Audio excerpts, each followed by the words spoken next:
Alors, le mariage, il y a un paradoxe dans le mariage. D'abord, premièrement, le mot mariage veut dire prendre mari. C'est pas un- Le mot mariage n'est pas va dans un sens, c'est la femme qui va vers le mari, c'est pas dans le sens. Et le mariage, c'est quelque chose d'équinoxial au départ. C'est-à-dire que c'est l'ouverture d'un groupe, d'une tribu, d'une famille, vers une autre famille. C'est une alliance. Toute forme de mariage avait pour base une alliance entre familles, et pas seulement entre deux personnes. Ou parfois les mariages arrangés, comme on dit. Mais en même temps, bizarrement, le mot mariage est synonyme de famille.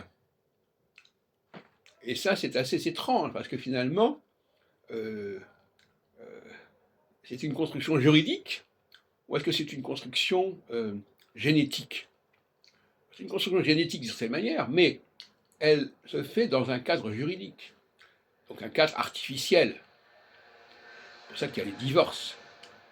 Un mariage, ça se construit et ça se déconstruit.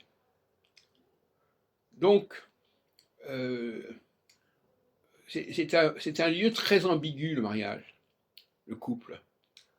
Parce que c'est couple entre un homme et une femme, donc entre des êtres complètement différents dans leur mode de fonctionnement. Et c'est une sorte de défi, de challenge, de pari. Ah oui, mais ça va peut-être fonctionner. Comment ça va fonctionner?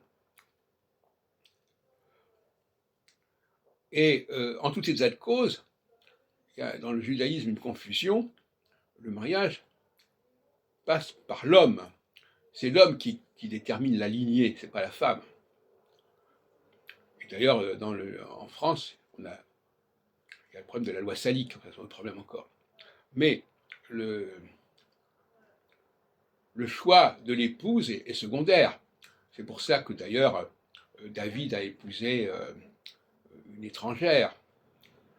Et c'est pas uniquement parce qu'il fallait éviter euh, les cultes de cette femme, de cette tribu, mais c'est aussi parce que de toute façon, ça n'a pas beaucoup d'importance.